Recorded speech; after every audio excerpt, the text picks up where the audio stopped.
अस्सलामुअलैकुम, सुबह बखैर। कैसे हैं आप सब लोग? ठीक ठाक होंगे, हमारे शो का इंतजार कर रहे होंगे। और क्यों नहीं करेंगे भाई, क्योंकि ये आपका शो है, इसमें होती है आपकी बातें और हम वो सारी चीजें डिस्कस करते हैं जो कि आप चाहते हैं कि आपको पता चले। अच्छा जी, शो का आगाज करते हैं। और आज के दिन का आगाज जो है ना, मेरे दिन का आगाज जो है वो कैसे हुआ? मेरे दिन का आगाज ऐसे हुआ कि ऑब्वियसली जब मैं सुबह उठी तो मुझे ये लगा कि नहीं यार, शायद मैं लेट हो गई हूँ। मैंने कहा चलें ठीक है जी। अच्छा, उसके बाद फिर मैंने अपना वो टाइम जो था वो मैनेज किया। अच्छा, जब मैंने टाइम मैनेज किया और उसके बाद मुझे लगा नहीं, मैं लेट नहीं हुई हूँ, मैं तो टाइम से हूँ। लेकिन मुझे ऐसे फीलिंग्स क्यों आ रहे थे? ऐसे फीलिंग्स मुझे इसलिए आ रहे थे कि मेरी जो घड़ी है उसका जो सेल था वो वीक हो गया था और उसमें वक्त रुक गया था। जी हाँ, तो आज ये मैसेज आप सब लोगों के लिए कि अपनी अपनी जो घड़ियों के जो सेल होते हैं ना, वो ज़रूर चेक कर लिया करें। क्योंकि कभी कभी आप ऑन टाइम होते हैं लेकिन घड़ी के जो सेल है ना वो नहीं चल रहे होते और उसमें थोड़ी हो जाती है कन्फ्यूजन। लेकिन फिर आगे क्या मार्का हुआ? आगे ही हुआ कि गाड़ी में बैठने के बाद जब हम पहुंचे शारा फैसल तक और फिर हम पहुंचे सिविक सेंटर तक, तो I guess that was the right place. Yes, वो सिविक सेंटर ही था जहां पर 33 मिनट्स तक मेरी गाड़ी खड़ी रही and I was asking to my driver कि अहमद अभी कितनी देर है, हम कब पहुंचेंगे? And I don't know why it happens. बहुत सारी जगहों पर इस तरह से ट्रैफिक रिपोर्ट हो रहा है, इस तरह से देखने में आ रहा है कि ट्रैफिक जो है वो पीक आवर्स में बहुत ज़्यादा होता है। अच्छा जी, आगे बढ़ते हैं, शो का आगाज़ करते हैं। क्या है जनाब आज हमारे पास? आज है आपकी सेहतमंद ज़िंदगी के लिए कुछ चीज़ें हमारे पास। सेहतमंद ज़िंदगी जो है वो मुश्किल नहीं है, सादा फितरी तर्ज ज़िंदगी अपनाना बड़ा ज़रूरी है। अच्छा जी, मैदा इंसानी सेहत का मरकज़ है और उसकी दुरुस्तगी पूरे जिस्म को मुतासिर भी करती है। अब क्या हो जाता है, इसमें बैलेंस डाइट की बड़ी ज़रूरत होती है। मुतवाज़न ग़िज़ा मैदे की कारकर्दगी बेहतर बनाती है। मैदे के अमराज में गैस, तेज़ाबियत, बदहज़मी और अल्सर भी शामिल होता है। मैदा ख़राब हो तो दीगर आज़ा भी मुतासिर होते हैं। गैर मुतवाज़न खुराक क़ुव्वत मुदाफ़ियत को कमज़ोर करती है और फिर फितरी नुस्खे जैसे हल्दी, सौंफ और जो मिल्ठी होती है वो जो है वो फ़ायदेमंद है। अच्छा जी, अब कब्ज़ के लिए जो है वो यहाँ पर बड़ी गाड़ी जो है वो चीज़ें लिखी हुई हैं जो मैं आपके साथ में बताती हूँ कि कब्ज़ के लिए सना मक्की, सौंफ और मिस्री मुफीद है। मैदे की अद्वियात बाज़ार में दस्तयाब है मगर मुआलिज से मशवरा ज़रूरी है। दवा बीमारी का इलाज, ग़िज़ा जिस्म की मुस्तकिल ज़रूरत है। ग़िज़ा को साफ़ और मुतवाज़न रखना दानिशमंदी है। चाय, सिगरेट, शराब, कोला मशरूबात से परहेज़ करें। वर्जिश को रोज़मर्रा जो है उसके मामलात का हिस्सा बनाएं। नींद पूरी करें। रात को जल्दी सोना और सुबह जल्दी उठना मुफीद है। दिन में 2 बार खाने की आदत अपनाएं। तेज़ मसाला और फिर तली भुनी अशिया महदूद इस्तेमाल करें। सब्जियाँ, फल, दालें, दूध, गोश्त मुतवाज़न मिकदार में इस्तेमाल करें। देसी घी मुफीद मगर मिकदार का ख्याल रखें। मक्खन बेहतर मुतबादिल है। सफ़ेद चीनी की जगह सुर्ख शक्कर इस्तेमाल करें। फ्रीज शुदा ग़िज़ा और ठंडे मशरूबात से परहेज़ करें। पानी मुनासिब मिकदार में पिए। खाने के फ़ौरन बाद जो है वो सोना आपके लिए बहुत ज़्यादा नुकसानदेह है। इशा से पहले खाना खाएं। जहनी दबाव, हसद, लालच और इंतकाम से बचें। अच्छे अखलाक, आजिज़ी, इसार और तवाज़ो जो है वो उसको अपनाएं। तो जनाब, ये तो मैंने आपके साथ में शेयर किया कि किस तरीके से जो है आप अपनी ज़िंदगी को बेहतर बना सकते हैं। Next we have international day. दुनिया भर में जो है वो आज ख़ानदानों का आलमी दिन मनाया जा रहा है। तो जो जिसका ख़ानदान है, आप सबको बहुत सारी बेस्ट विशेज़। आपस में प्यार से रहें और गिले शिकवे भुलाएं और जितनी भी आप लोगों के दिलों में जो भी प्रॉब्लम्स होती हैं उसको बात करें, मिटाएं और अपना जो डिस्टेंस है, जो टॉकिंग डिस्टेंस है उसको ख़त्म करें।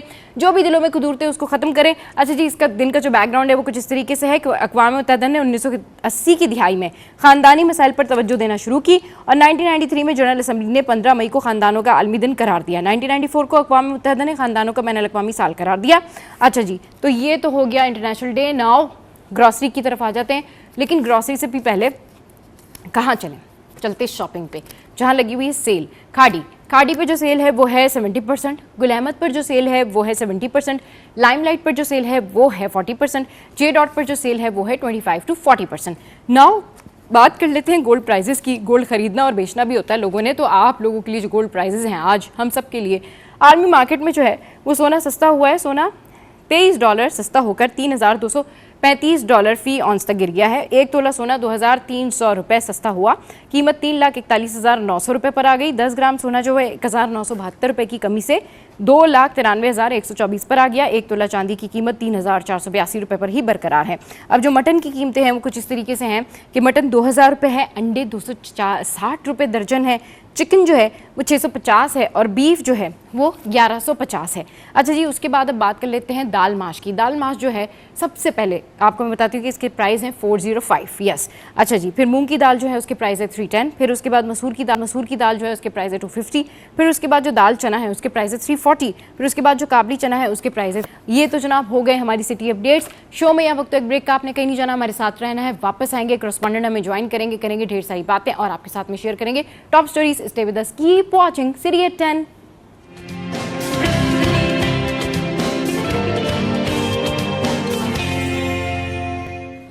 Welcome back. तो जनाब अभी आपको बताते हैं कुछ टॉप स्टोरीज आपके साथ में मैं शेयर करती हूँ कि भारत ने दोबारा जारियत की तो कुछ नहीं बचेगा, ऐसा जवाब देंगे जो सोचा भी नहीं होगा। वज़ीर आज़म की जानिब से ये कहा गया है।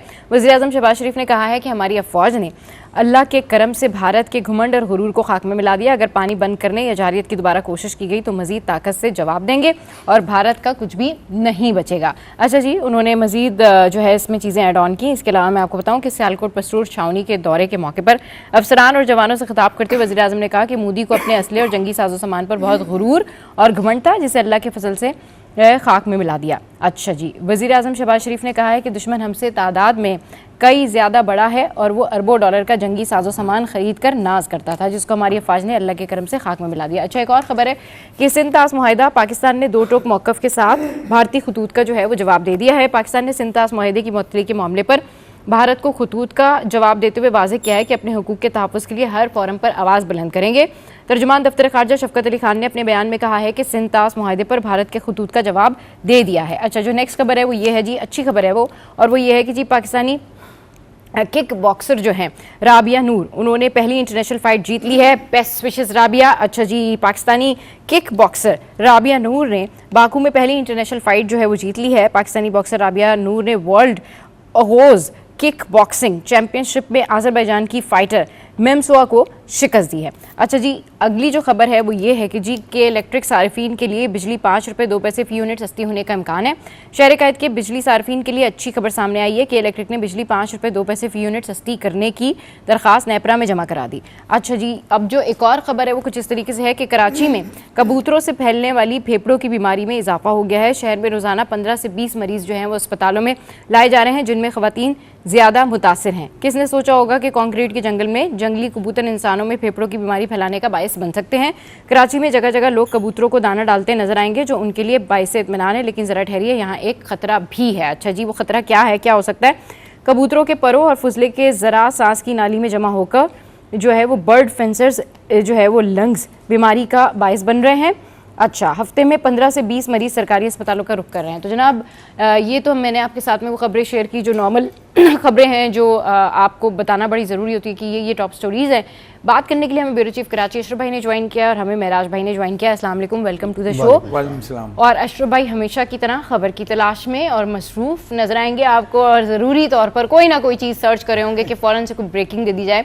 अशरफ भाई, आज क्या कुछ अपडेट्स हैं? नहीं, अभी जैसे आप हेडलाइन पढ़ रही थी तो सबसे इम्पोर्टेंट अभी जो हमारा मसला सिंध तास मुआहिदा, तो अभी खबर आई है कि इंटरनेशनल मीडिया पे CNBC को इंटरव्यू दिया है वर्ल्ड बैंक के जो सदर हैं आलमी बैंक के। उन्होंने कहा है कि सिंध तास मुआहिदे को मुअत्तल करने की कोई गुंजाइश नहीं है और ये इस मुआहिदे को दोनों फ़रीक़ैन की मर्जी से ख़त्म या इसमें तरमीम की जा सकती है, यानी दोनों आमने सामने होंगे।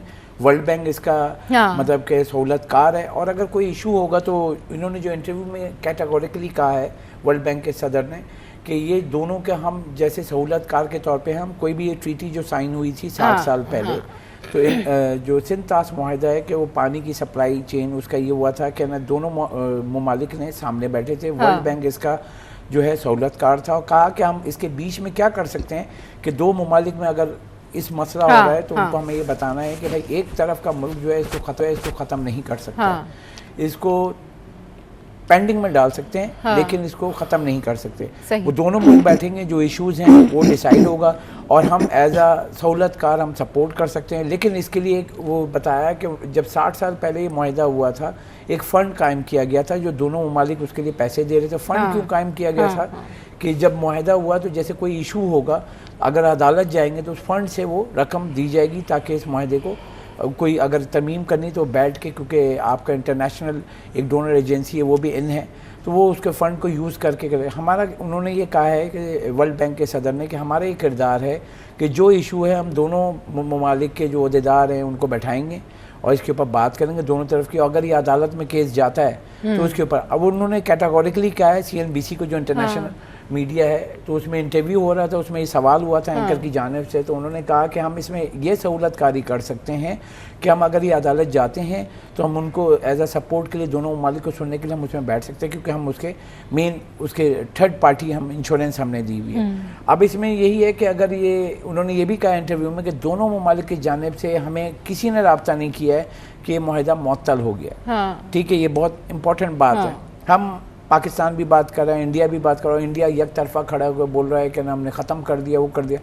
जब एक एग्रीमेंट मौजूद है और ये इम्पॉर्टेंट है, अगर आप नक्शे में देखें ना तो हमारे जो 4 दरिया आ रहे हैं तो वो इंडिया से होते हुए आ रहे हैं ना, तो वो जो 4 दरिया का अगर हम फोकस करें तो उसका जो पानी है डैमों से और ये सारा जो अगर वो रोकने की बात करता है तो उसके पीछे चाइना है। जो इंडिया को भी वो खुद से पानी नहीं जनरेट कर रहा है, कि वो चाइना जो अपर हिल पे है वहाँ से पानी आ रहा है। अगर आप ये इस रीजन में ये ट्रीटी ख़त्म करते हैं तो और भी मसला होगा, जब वो एक तरफा करेगा तो उधर से दूसरा भी हो सकता है, क्योंकि हमारा बहुत करीबी दोस्त मुल्क है चाइना भी, और पाकिस्तान को मसला होगा तो हमेशा मुश्किल सूरत हाल में खड़ा हुआ है। लेकिन एक इंटरनेशनल आलमी तौर पे ये मुआहदा हुआ है, सिंध तास मुआहदा, और 60 साल पहले हुआ। तो इसमें एग्रीमेंट में नुकात हैं, कोई भी एग्रीमेंट होता है उसके सीधा पॉइंट्स होते हैं ना, तो आलमी बैंक इसका जो है समझ लें कि वो उसका निगहबान है ना। अब कुछ भी होगा वो दोनों फ़िरक़ैन को बैठाएगा, पाकिस्तान को, भारत को, उनसे पूछेगा।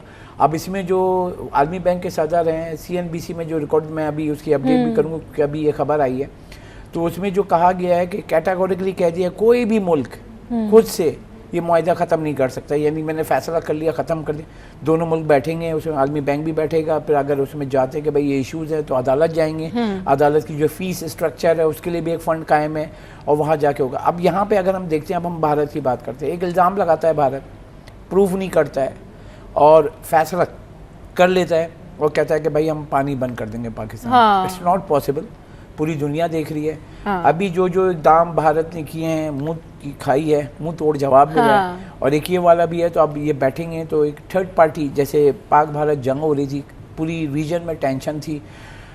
मैं नक्शा अगर हम देखें तो ये पाकिस्तान है, इधर इंडिया है, हमारे बैक पे देखें कि ईरान है, हमारे अपर साइड पे जो है आपका अफगानिस्तान है, इस साइड पे चाइना है। अब ये नक्शे में अगर हम देखें तो रीजन में अगर हम देखें तो सबसे बड़ा कंसर्न आ रहा था कि एयर स्पेस बंद है। अब अगर हम दोनों को बराबरी देखें तो पाकिस्तान ने भारत के लिए जो अपना एयर स्पेस बंद किया हुआ है, तो किसको नुकसान हो रहा है? इंटरनेशनल डेली की 100 से ज़ायद फ़्लाइट हैं भारत की, उसको 4 से 5 घंटे का तवील जो है उसको एयर स्पेस के लिए यूज़ करना पड़ा, जो पाकिस्तान के ऊपर से नहीं जा रहे हैं। उन्होंने कहा है कि हम एग्रीमेंट के तहत जो उन्होंने एक तरफा जो है हमने वो सिंध तास मुआहदा ख़त्म कर दिया, उसके बिहाफ पे हमने क्या किया, एयर स्पेस बंद कर दिया। अब अगर ये बैठेंगे तो उधर ये क्या होगा कि वो दोनों तरफ से बातें सुनेंगे, एट दी एंड उनको यही बोला जाएगा, जैसे वर्ल्ड बैंक के सदर ने कहा है कि भाई आप एक तरफ ख़त्म नहीं कर सकते, जो इशू है आप बैठ के बात करें। अब वहाँ पे क्या होगा, अब जो ये बोला है कि उसके बाद जो बातें होंगी, तो जो मैसेज आ रहा है उनका तो यही है कि वो दोनों बैठेंगे। अब वो कहेंगे भाई अगर आपको कोई तरमीम करनी है तो आप बताएं, वरना अगर नहीं करनी तो उसको पुल बैक करें अपनी चीज़, आपने गलत फैसला किया, क्योंकि पाकिस्तान के हक में है ये कि किसी सूरत जो है भारत एक तरफा जो है कोई फैसला नहीं कर सकता है। और जब ये बैठ के बात होगी, यकीनी तौर पे जब ये मामला इंशाल्लाह जल्दी हल होगा और फिर भारत को एक मुंह तोड़ जवाब मिलेगा, तो फिर क्या होगा, यकीनी तौर पे आपका जो है सीज फायर हुआ है, तो एयर स्पेस का जैसी एक जो इन्होंने स्टेप अहेड करके एक फैसला किया था सिंध तास मुआहदा का, तो फिर पाकिस्तान भी अपना एयर स्पेस ओपन कर देगा इंडिया के लिए। सही। अब ये 2 चीज़ें हुई हुई हैं। अब यहाँ पे अगर देखा जाए तो इनके माहिरीन एक्सपर्ट हैं, एक तो झूठ से बाहर निकले, ठीक है, और बेसिकली उनको ये देखना होगा कि आपकी 100 से ज़ायद डेली की फ़्लाइट्स हैं। सही। आपकी जो तमाम एयरलाइन है, कि वो एक मैंने दिया था इनकी जो सबसे कौमी एयरलाइन इंडियन एयर जो है, जी। उसको जो जितना नुकसान हो रहा है उसे बताया कि अगर 1 महीना बंद होगी इतना होगा नुकसान, 2 महीने बंद होगी और साल इतना होगा।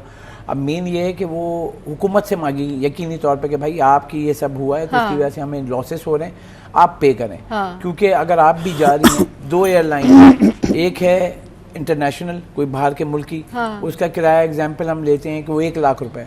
अब अगर हम वहाँ की इंडियन एयर से करेंगे तो उनको छोड़ छोड़ के भारतीय कह रहे हैं कि भाई हम इसमें क्यों जाएं? जब मैं लाख में जा रहा हूँ तो 1,40,000 क्यों दूं? तो कॉस्ट बढ़ गई है ना, क्यों आपका एयर टाइम बढ़ गया है और उसकी वजह से 3 घंटे 4 घंटे भारत से जो उड़ रहा है, उड़ान भर रहा है मुसाफिर, तो यूरोप के लिए उसको 2.5 से 3 घंटे लग रहे हैं, अमेरिका के लिए उसको 4 से 4.5 घंटे लग रहे हैं। तो ये जो फ्लाइट जोन बढ़ा है तो आपके फेयर जो है वो भी बढ़ गया है।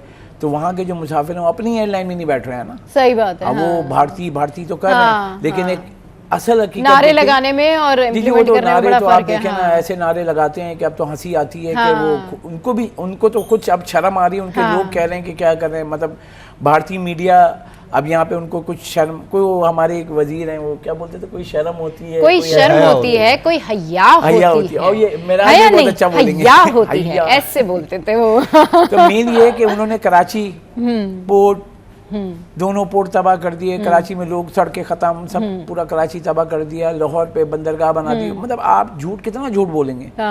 आपने जो फैसले किए उसको पूरी दुनिया ने देखा, और हमारे जो पाक फौज ने जो मैसेज दिया था कि अगर हमने जवाब दिया हम नहीं बताएंगे, पूरी दुनिया बताएगी क्या हुआ है। अब आपके पूरी दुनिया जो है थू थू थू था थू सब कर रही है। और उनके जो सारे तबला नवाज थे ना, they are not a journalist, वो जो तबला नवाज बैठे हुए थे सारे स्टूडियो में उनके इंडिया के भारतीय चैनलों में, क्योंकि उनके लिए ना हमारी है 24 करोड़ की आबादी सभा, और भारत की 1 अरब 40 करोड़ की आबादी है। और उसमें अगर हम देखें तो परसेंटेज वाइज वहाँ गुर्बत इतनी है कि वहाँ सड़कों पे लोग सो रहे हो, इतनी ज़्यादा आबादी कहाँ सोएंगे, इतने तो घर भी नहीं है।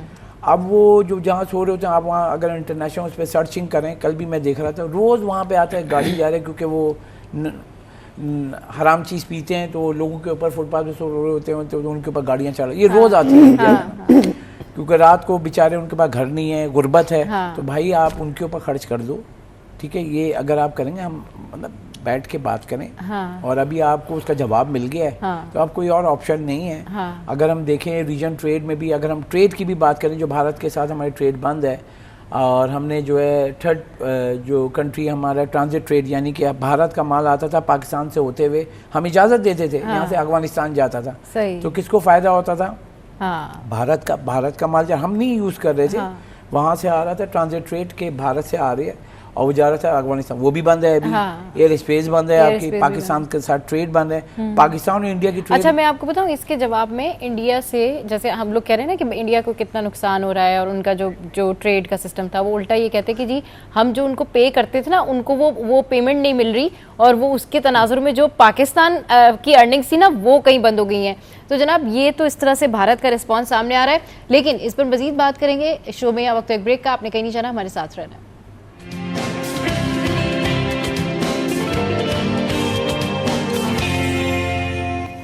Welcome back. तो जनाब भारत की जानिब से जो जारी है उस हवाले से हम बात कर रहे हैं, सिंतास मुआहदे के हवाले से बात हो रही है। अच्छा मेराज भाई, जिस तरीके से पूरा ओवरऑल डिस्क्राइब किया अशरफ भाई ने कि इनका क्या बैकग्राउंड है, इनके क्या अज़ाइम है और अब ये क्या चाहते हैं, नेक्स्ट आपको अभी क्या लग रहा है कि क्या होने जा रहा है अब जो आगे होगा, क्योंकि भारत अब जो है ना इस बात के ऊपर स्टैटिक है कि जी हमारी इतनी बेइज्जती हो गई है, हमारे तैयारे वैयारे सब कुछ गिर गए, पता नहीं क्या क्या हो गया, अब इंटरनेशनल लेवल पर जाकर भी जो है वो हमें इतनी सुक्की का सामना करना पड़ा है, अब हम चैन से नहीं बैठेंगे। लोग कहते हैं, बहुत सारे लोग ये कहते हैं कि somehow they have taken tactical pause, यानी उन्होंने एक पॉज लिया है, उसके बाद अपने आप को रीजनरेट करेंगे, इधर उधर जो उनके इत्तेहादी ममालिक हैं उनसे फिर से असला जनरेट करेंगे। वो कहेंगे भाई तुम तो हमारी बेइज्जती करा रहे हो, कभी इसराइल की करा रहे हो, कभी फ्रांस की करा रहे हो, कभी कहीं की करा रहे हो। तो जो एक आम परसेप्शन है या फिर इंटरनेशनल मीडिया है या एडिटोरियल्स हैं वो इस हवाले से बात कर रहे हैं कि ये उनकी जानिब से, हम जाहिर सी बात है हमारी जानिब से तो सीज़ फायर का नहीं कहा गया, उनकी जानिब से कहा गया जस्ट बिकॉज ऑफ दिस कि they want to strengthen their self meanwhile, और उसके बाद फिर दिल कम बैक अगेन। ऐसा कुछ आपको लगता है कि भारत ऐसा करेगा? क्योंकि अवाम जो है वो पागल हो गई है उनको ये शिकस्त बर्दाश्त नहीं हो रही। इनफैक्ट आपको ये जान के हैरत भी होगी और मुझे तो बड़ा प्राउड भी हुआ कि इंडियन अवाम ने हमारी जो एयरफोर्स के ऑफिसर हैं उनकी पिक्चर लगाई हुई है, और ये कहकर लगाई हुई है कि जी ये जो है ना वो इन्होंने दिलों को छू लिया। तो अब आप सोचें कि इंडियन अवाम भी अगर हमारे एयरफोर्स के ऑफिसर्स की पिक्चर लगा रही है तो ये तो they'll not tolerate at all. अच्छा, मैं इस पर तो ये कहूँगा कि देखें किसी भी मुल्क के जो अकाबरीन होते हैं उनमें मुशावरत से काम होता है, कुछ समझदार लोग भी होते हैं, अच्छे मशवरे भी देते हैं, लेकिन मुझे ऐसा लगता है कि वहाँ पर बहुत शदीद किस्म का फुकदान है इंडिया में इस मामले में ना। और एक तो जुनून वाला जो मामला है, भले वो जंगी जुनून हो या पानी के वाले मामले पर हो, तो ये जब तक इंतहा पसंदी और इस जुनून की कैफियत से बाहर नहीं आएंगे, जब तक सूरत हाल पूरे खित्ते में लाजमी सी बात है बेहतर नहीं हो पाएगी।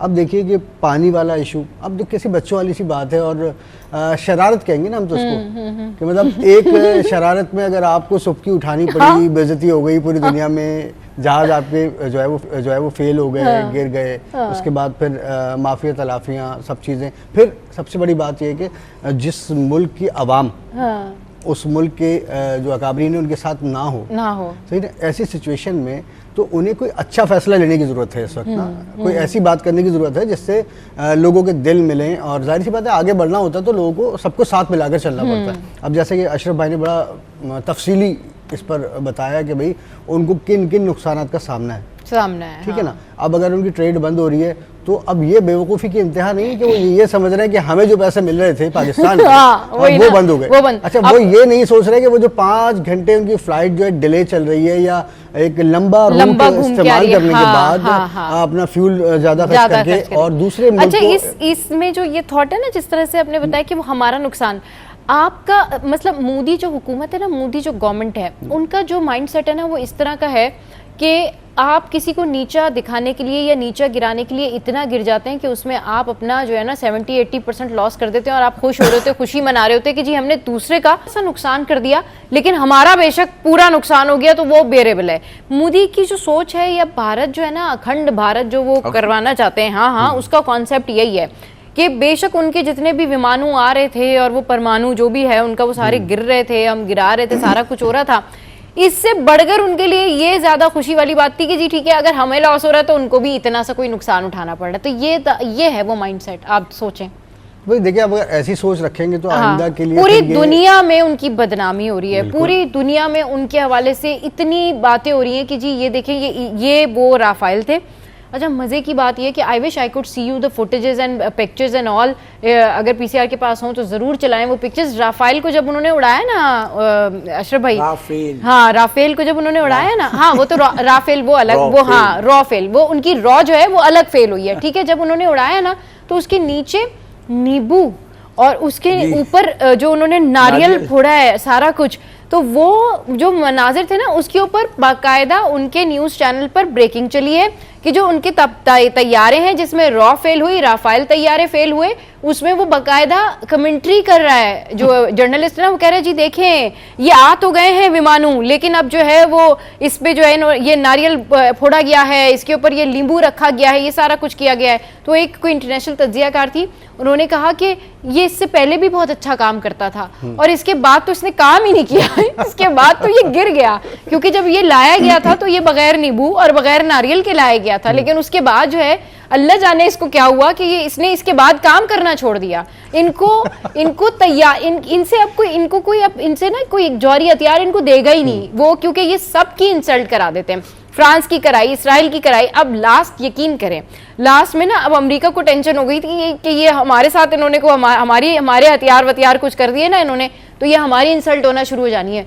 तो ये इनका माइंडसेट है। अब जो लोग इनको स्ट्रेंथन करने की कोशिश कर रहे हैं ना, वो अब इनको मतलब अब दुनिया को ये समझ में आ गई कि आपको अच्छा ड्राइवर, अच्छा ब्रेव पायलट या अच्छी ट्रेनिंग वाले लोग चाहिए, फेथ वाले लोग चाहिए। आप इनको दुनिया की कोई भी टेक्नोलॉजी दे दें, ये उसमें भी फेल हो जाते हैं, क्योंकि इनकी रॉ जो है वो फेल है बेसिकली। मैं देखिए जज्बे के बगैर तो हर चीज़ फेल ही होती है, सबसे बड़ी बात है। पाकिस्तानी कौम के पास जज्बा था, पाकिस्तानी जो हमारी फोर्सेज हैं उनके पास जज्बा था, ठीक है ना, तो उससे उन्होंने काम लिया। अब देखें ये हम जाहिर सी बात है हिंदी फिल्में हमने भी देखी हैं, तो हमने तो ये देखा कि एक्चुअली वो इमेजिनेशन की दुनिया, बात वो ये ना अशरफ भाई, जहाँ पर हम बात करते हैं जब आप प्रोफेशनल काम कर रहे होते हैं ना, तो आप इमेजिन नहीं कर रहे होते, आप इम्प्लीमेंट कर रहे होते हैं, आप उसको एग्जीक्यूट कर रहे होते हैं। अगर आपके जहन में 10 चीज़ें चल रही हैं, अगर आपके जहन में बॉलीवुड की मूवी चल रही है, तो भाई व्हाट मैटर्स, मतलब हु केयर्स। आप अपने जहन में कुछ कर सकते हैं, तो आप जहन में पाकिस्तान को अगर शिकस्त दे सकते हैं तो आप दे लें, वरना आप प्रैक्टिकली ये आपके लिए मुमकिन नहीं है। ये बड़ा मुश्किल है कि आप प्रैक्टिकली एक ऐसी कंट्री को जो है, एक ऐसे पाकिस्तान को शिकस्त दे दे जिसका दिफा इतना मजबूत। देखिए सब जो जैसे उनको आर्टिस्ट को बोल रहे हैं या कोई हीरो या हीरोइन है, तो सफारतकार दो ममालिक का वो रिप्रेजेंटेटिव होता है जी। अब हमारे यहाँ जैसे भारत में है, वो दिखाते हैं एक मूवी कि एक आया एक, और सारी उसकी गोलियां नहीं भी खत्म होती, ना जहाज की गोलियां खत्म होती हैं, ना उसकी वो खाना पीना नहीं, जस्ट चंद घंटों में, ठीक है। अब आपको बताएं कि जो फिल्म की दुनिया से बाहर आए, ड्रामा किया था ना आपने कराची के बारे में, खुद मुंह की खाने पे शर्म आई थोड़ी सी, तो माफी मांगी कि भाई हमसे ये गलती हो, गलत इन्फॉर्मेशन दी। ओ भाई आप बोले जा रहे हो, अब आपका एक बंदा आता है, आप समझ रहे हो गया और बस उसने तबाही मचा दी ना, तो भेजें आप जरा, तो हम ऐसा सुरमा लगाएंगे ना। वो जो इंडियन मीडिया है, इंडिया के लोग हैं, वो कहते जी 11 एयरपोर्ट कराची में तबाह कर दिए। मुझे जरा बताएं, ये मुझे तो एक ही एयरपोर्ट पता है, ये कौन से 11 एयरपोर्ट आ गए हमारे, ठीक है। लाहौर में समंदर के ऊपर जो है ना वो वहाँ की उनकी नेवी आ गई, ये किस तरह की बात है? लाहौर में समंदर कब आ गया, मुझे जरा ये बताएं। है समंदर लाहौर में? तरक्की कर गया पाकिस्तान, यहाँ से खींच के कराची से हमने पूरी वो जो सारे जमीन खोद खाद के हमने वहां तक समंदर पहुंचा दिया। मतलब अजीब अजीब सी बातें। अच्छा, ये फैंटेसाइज करके अब आप देखें कि the moment they were doing this, उनका पर्पस क्या था? उनका पर्पस ये था कि आप अपने जो कभी कभी होता है ना कि आपकी कुछ ख्वाहिशात ऐसी होती हैं जो आपने कब से दबा के रखी हुई होती हैं और आपको वो बाहर नहीं आ रही होती। मूवीज में वो हरा के वहां पर अपने नारे मार सकते थे, ठीक है। मूवीज में उनका हीरो जो है वो अक्षय कुमार बन सकता है, और वो जो एक पुराने जो हीरो थे नहीं था, वो जो क्या था, आई गेस क्या नाम था उसका, वो जो 2.5 किलो का हाथ, और वो सनी देओल। वो हमारे लोगों ने ना उनकी एक पिक्चर की एक फुटेज कहीं लगाई हुई थी, और वही पिक्चर जो है वो फिर वो वाघा बॉर्डर पर जब वो आए हुए थे अमृतसर की तरफ, वो जो सिख सारे यात्री आए हुए थे इधर, तो उनकी लगाई हुई थी, तो उन्होंने उसके ऊपर लिखा हुआ था, तो वो जो हीरो था जिसका नाम सनी देओल, तो वो जो है वो ऐसे झुक के जो है वो अपनी एंट्री का इंतजार कर रहे हैं कि वो उनको पास मिलेगा और फिर वो अंदर एंटर होंगे, और मूवी में जो है वो पाकिस्तान के ऊपर वो चिंगाड़ रहे हैं। तो लोगों ने लिखा हुआ था फील द डिफरेंस, मूवी ये होती है और असल में जो है उनका सर झुका हुआ था, और वो अंदर एंटर आने के लिए जो है वो वाघा बॉर्डर के रास्ते वो सारे सिख यात्री जो थे उनकी लाइन में वो लगे हुए थे, वो जो तो मैं बाकी देखकर मुझे हैरत हुई कि इंडिया बॉलीवुड की मूवी से मेराज भाई बाहर नहीं आए वो, और वो जो मोमेंट उन्होंने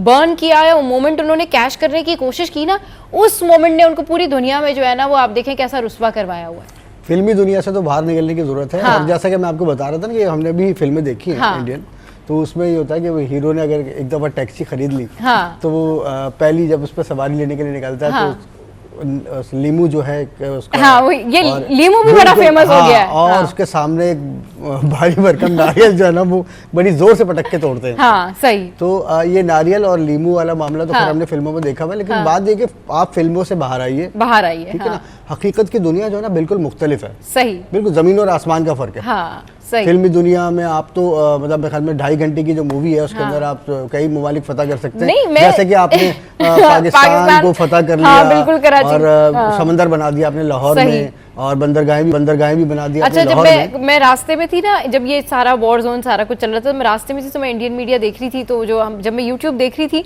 तो उस यूट्यूब के तहत तो मुझे मेरे ऑफिस तक नहीं पहुंचना चाहिए था, क्योंकि कराची में जो है वो कब्जा हो चुका था।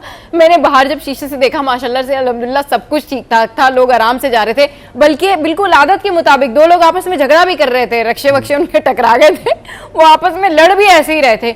मैंने कहा ये कौन से कराची का हाल बता रहे हैं ये लोग। और यहाँ आने के बाद मुझे ऐसा लग रहा था पता नहीं मैं ये इंडियन मीडिया के मुताबिक तो मैं जन्नत से जो है ना वो शायद ऑन ईयर आ रही हूँ, क्योंकि हम तो सब तबाह हो चुके थे, सब कब्जा हो चुका था। आई वाज लाइक, मैं हैरान थी अशरफ भाई कि ये ऐसी रिपोर्टिंग, इतना मिस कोट आप कैसे कर सकते हैं? इनको कौन खबरें दे रहा? जू जाती हैं आप? कहाँ? जू। हाँ बिल्कुल, हाँ जू जाए ना तो वहाँ आप जाए, एक खास तौर से होता है कि वो एक घूम रहा होता है धूम वाली कोई चीज, तो देखा मतलब सीरियस, मैं ऑफिस में सुबह आ गया था, तो मैं देख रहा था, मैं फील कर रहा था अपना, मैं बताऊं मैं अपना फील, मुझे लग रहा था बंदर जो है ना बुलेटियां वहाँ स्टूडियो में भारत के मार रहे हैं। अच्छा, अब वो जैसी हरकतें कर रहे थे, सायरन बजा रहे हैं, वो बजा रहे हैं, खुदा का खौफ करें। दोनों मैं अभी भी बोल रहा हूँ, असली में अगर वहाँ सायरन बज गया ना पाकिस्तान नहीं चाहता, लग पता जाएगा। पाकिस्तान नहीं चाहता है कि जंग हो, पाकिस्तान अमन चाहता है, पाकिस्तान पीस चाहता है, ये हमारा पैगाम है। और हमने हमेशा यही देखा है कि जब हम पीस रहते हैं ना, यानी कि वो आपने सुना है कि जब हम मतलब आप सुकून से है ना, लोग समझते हैं कि भाई ये तो हाँ, जब आप खामोश हैं तो लोगों को लगता है कि शायद जवाब दिया। हाँ, मतलब जब शेर आता है ना, हाँ, और शेर आगे जब चिंगाड़ता है तो ये गीदड़, कुत्ते, बिल्ली, ये सब जो ना, बिल्कुल जैसे ये बंदर तो पता नहीं कहाँ ऊपर ही चढ़ जाता है। तो ये बंदर जब गए पाकिस्तान, तो मेरा एक चैलेंज है अपने मीडिया, पाकिस्तानी मीडिया की तरफ से कि भारतीय मीडिया अपने जो तमाम अफसरान हैं उनसे 3 सवाल पूछ लें कि अगर आपने पाकिस्तान पर अटैक किया तो कितने जहाज गिराए, आपने पाकिस्तान पे अटैक किया। अच्छा, उन्होंने कहा, इसका जवाब उन्होंने ये दिया कि जैसे आपने पूछा कि कितने जहाज गिराए, उन्होंने कहा ये हम नहीं बता सकते क्योंकि ये हमारी सिक्योरिटी का मसला है, कॉन्फिडेंशियल है, सब कुछ कॉन्फिडेंशियल। हम बताते हैं कि आप आए हमारे एयर डिफेंस सिस्टम पे, अगर आपने बाल भी गिराया तो आप बता दें, बाल मिसाइल तो दूर की बात है। सही बात है। अब आपके जो हमने किया है, अगर दम है, इंडिया की मीडिया को बोलो अगर दम है तो जाके दिखाएं। आपके जो एयर बेस के साथ जो हुआ है ना, 6 महीने लगेंगे जो इनकी रिपोर्ट आई है। S-400 जो इनका डिफेंस सिस्टम है, that is more advance defence system. और जब पाकिस्तान ने उस डिफेंस सिस्टम को तबाह किया, उसके बाद इंडियंस को ये बात समझ में आई कि अब हम पाकिस्तान के जो मिसाइल्स हैं वो डिटेक्ट नहीं कर सकते। तो अगर हम आगे बढ़े तो बहुत ज़्यादा तबाही होगी, क्योंकि हमारा S-400 जो डिफेंस सिस्टम है वो तो तबाह हो चुका। तो अब आप सोचें कि जो इंडिया पूरे 2, 2.5, 3 दिन से हरकतें कर रहा था, जिस तरीके से हमारे जो DGSPR है उन्होंने कहा आपके जितने ड्रोन्स आए हैं हमने गिराए, मतलब आप जितनी जो चीज़ भेजेंगे हम गिरा के, अच्छा इसलिए कि हम गिराएंगे भी, कचरा करेंगे, फिर हम दिखाएंगे भी, और फिर आप देख सकते हैं कि हमारी आवाम उसका जो हाल बनाती है, इनके जो ड्रोन्स आते हैं। तो कहने का मतलब ये कि इंडिया जो है वो उसको पीछे हटना ही पड़ा। हम फजर से शुरू हुए थे और हमने असर के टाइम तक जो 6 घंटे में जो है वो 6 घंटे में मतलब 4, 4:30 बजे, आई स्टिल रिमेम्बर, मैं घर पे थी तो खबरें चल रही थी कि जी ठीक है जी, सीज फायर की जो है वो इतलात आना शुरू हो गई हैं और इंडिया ने कहा है कि जी ठीक है, ओके हम तैयार हैं। तो मेरा सवाल है उन लोगों से जो कहते हैं कि जी पाकिस्तान ने सीज फायर कर दिया, तो पाकिस्तान ने अगर सीज फायर किया होता तो पाकिस्तान ऑब्वियसली कोई वजूहात भी बताता, पाकिस्तान ऑब्वियसली सारी चीज़ें टेबल पे सामने भी रखता। सीज फायर तो आप लोगों ने कराया क्योंकि सिस्टम तो आपका तबाह हो गया था, प्रॉब्लम तो आपको थी, आवाम तो आपकी चीख रही थी, क्योंकि ऑलरेडी आपकी जो मीडिया का झूठ का जो पोल था वो खुल चुका था और आपके लोग स्टार्ट हो गए थे इस बात के ऊपर, शुरू हो गए थे कि उन्होंने वो जो तबाही देखी है ना उन्होंने वहाँ पर जो हुई थी, उसके बाद आपके स्टूडेंट्स ने आके व्लॉग बनाना शुरू कर दिया था। और फिर जो आपके जो आपके इंफॉर्मेशन मिनिस्टर थे, जब उन्होंने आकर ये बात की कि जी ठीक है हम मीडिएशन के लिए तैयार हैं, हमने सीज फायर कर दिया, और जब उन्होंने ये बात की तो उसके ऊपर आप लोग बड़े जश्न मना रहे थे ना कि जी पाकिस्तान के DGMO ने जो है वो कॉल की तो हमने सीज फायर कर दिया। अच्छा, तो उन्होंने पूरी बात नहीं बताई, ये बताएं कि उन्होंने अपना जो एक्स हैंडल था उसको ब्लॉक क्यों किया, लोगों ने उनकी बेटियों तक को धमकियां दी, यानी जिस मिनिस्टर ने ये इतला दी थी कि जी ठीक है सीज फायर हो गया, उस मिनिस्टर को अपना ट्विटर हैंडल जो है, अपना अकाउंट ब्लॉक करना पड़ा। ब्लॉक से मुराद ये प्राइवेसी करनी पड़ी, उनकी बेटियों तक को धमकियां दी गई। तो अगर पाकिस्तान पीछे हट रहा था तो गुस्सा आप लोग अपने मुल्क पे क्यों निकाल रहे थे? आपको तो जश्न मनाना चाहिए था। अभी भी आप लोग वहां पर क्यों निकले हुए, बाहर हुकूमत से क्यों सवाल कर रहे हैं? हम तो इजहार तशक्कुर मना रहे हैं, हम तो जो है वो शुक्र अदा कर रहे हैं, हमारे यहाँ तो हम रोज सेलिब्रेट कर रहे हैं, बट आपके यहाँ प्रोटेस्ट क्यों चल रहा है? आपके यहाँ सिख ऑफिसर को थप्पड़ क्यों मारा गया? आपके यहाँ 4 पायलट्स जो हैं उनको गिरफ्तार क्यों किया गया? There are lot more questions जिसका आप जवाब भी नहीं दे सकते। शो में या वक्त एक ब्रेक का, हमारे साथ रहिए।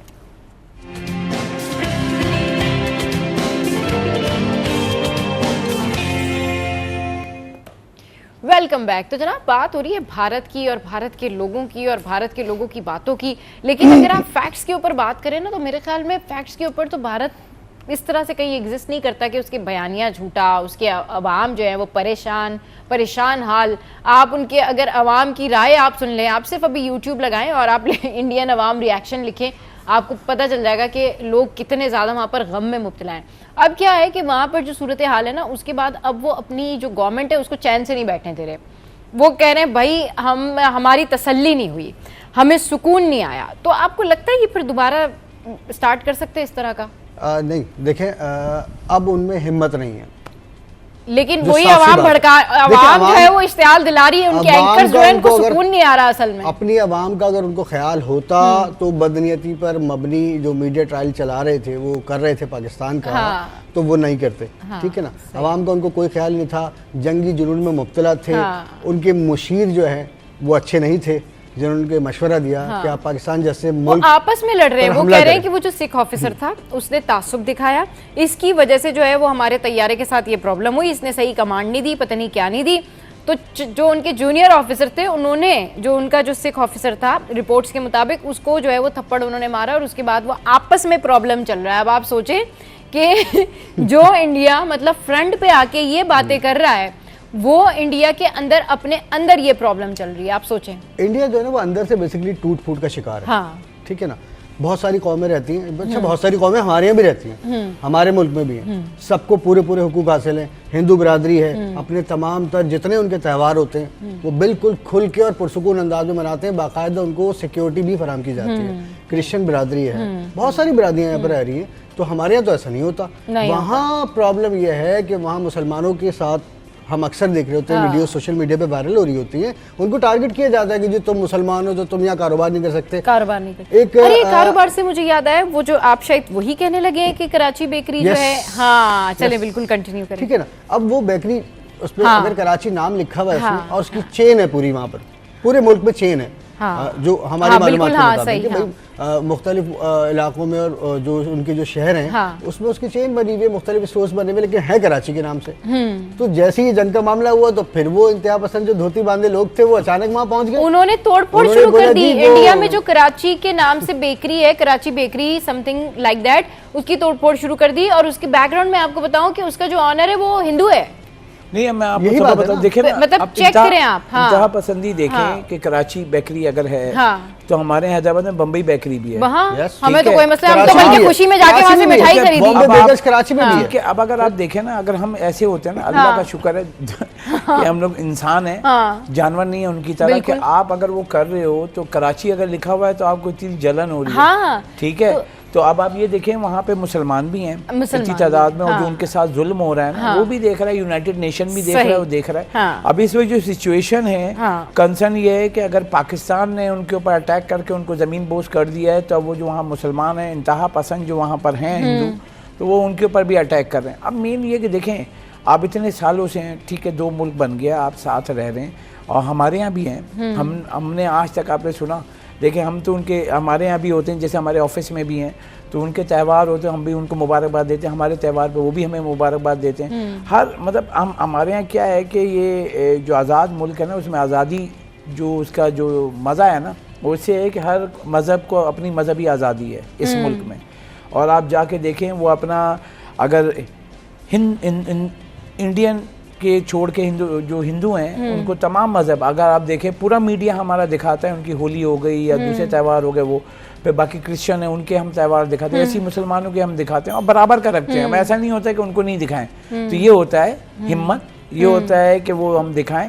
आप वहाँ पे जो दिखा रहे हैं आप करके दिखाएं ना भाई। करके दिखाएं। अच्छा भाई, हमारे यहाँ तो हमारे मिनिस्टर्स मीडिया पर रहते हैं, हमारे मिनिस्टर्स उनकी होली में, दिवाली में, उनकी तमाम तकरीबात में उनके साथ होते हैं, मंदिरों में साथ होते हैं, लाइव चल रहा होता है, पूरी दुनिया देख रही होती है, पूरी दुनिया देख रही होती है। और हमारे यहाँ तो हमारे ज़हन में नहीं आया, हमारे जहन में तो ऐसे थॉट भी नहीं आया कि हमारे साथ कौन काम कर रहा है, कौन काम नहीं कर रहा। ये जो दिमाग का फतूर है ना, ये मोदी गवर्नमेंट, मोदी हुकूमत के दिमाग का फतूर है। बेसिकली ये जो इनकी जो इनिशिएट होती है ना सारी चीज़ें, अगर आप इनकी तारीख पढ़ें तो इनकी तारीख ना बड़ी एहसास महरूमी, एहसास कमतरी, 1000 साल तक मुसलमानों ने इनके ऊपर हुकूमत की। अभी चंद सौ साल पहले ये आए और फिर जिस तरीके से ये अब अपनी रिट कायम करना चाहते हैं या अपनी डोमिनेंसी दिखाना चाहते हैं, तो आप कैसे उस मुल्क में डोमिनेंट हो सकते हैं जहां पर करोड़ों मुसलमान ऑलरेडी आबाद हैं? एक जुमला ठीक है, आपको तो ऑब्वियसली आपको सबके बराबर के हुकूक देने पड़ेंगे। अब ये लोग वो लोग हैं कि जब मुसलमान जो हैं वो जुमे की नमाज के लिए वहां पर अपना नमाज का एहतमाम करते हैं, तो उसके ऊपर भी ये प्रोटेस्ट डे मना रहे होते हैं कि जी यहाँ पर जो इन्होंने ये इतनी बड़ी जगह घेरी है, ये क्यों घेरी है, कितनी 5 मिनट 10 मिनट 15 मिनट का वो जुमे का खुतबा होता है या लोगों का होता है, उसमें लोगों का रश ज्यादा होता है, तो मस्जिद के बाहर जो सफ़े होती हैं उसके ऊपर भी वहाँ पे प्रोटेस्ट होता है। कि जी ये मुसलमान यहाँ पर नमाज क्यों पढ़ रहे हैं, ये क्यों कर रहे हैं। तो मेरे ख्याल में ये जिस मुल्क में सोच हो लोगों की, वो कंट्री किस तरीके से लोगों के हुकूक दे सकती है। मतलब मैंने अपने मुल्क में पाकिस्तान में आज तक कभी ना ऐसा सुना, ना सोचा, और ना कभी कोई सेकंड थॉट आया, कभी ऐसा कोई थॉट ही नहीं आया कि हम कभी भी इस तरह की। लेकिन इंडिया हमेशा इसी तरह का तासुब रखता है, और अगर वो अपने जो मुसलमान वहाँ पर रहते हैं उनको उनके जो मजहबी हुकूक हैं वो ही नहीं दे रहे, तो आप सोचें कि वो दूसरी कंट्री जो उनकी नेबर कंट्रीज़ हैं उनके साथ क्या करेंगे। और स्पेशली पाकिस्तान, उनको तो खटकता है। वो तो अपने मुंह से इटसेल्फ कहते हैं कि हमें तो किसी से मसला ही नहीं, हमें तो पाकिस्तान से मसला है। भाई क्या मसला है आपको पाकिस्तान से? पाकिस्तान से आपको क्या मसला है? सबको पता है, सारी दुनिया को पता है कि पाकिस्तान से उनको क्या मसला है। तो मेराज भाई, अशरफ भाई, ये तो उनका थॉट प्रोसेस है। सब एक चीज़ बताऊं, अगर हम जैसे कर रहे हैं ना, कभी ये बोले हम पूरी दुनिया, मैं बताऊँ पाकिस्तान के पीछे लगे ना, आप अगर हिंदू हैं और इंडिया में मेजॉरिटी पे हैं तो आप एक ही उसी भारत में ही हैं। पाकिस्तान के साथ जो इस्लामिक कंट्री 50 हैं। हाँ बिल्कुल, पूरी दुनिया में है। अगर हम उनके साथ कंपैरिजन करें तो हमारी मुसलमानों की तो टर्की को उनके मिनिस्टर ने धमकी लगाना शुरू तो कर दी है। टर्की ने जिस तरीके से इज़हार यकजहती किया, कोऑपरेट किया, या आज़रबाईजान है, या हमारे जो दीगर इस्लामी कंट्रीज़ हैं, भाई आपको क्या प्रॉब्लम है?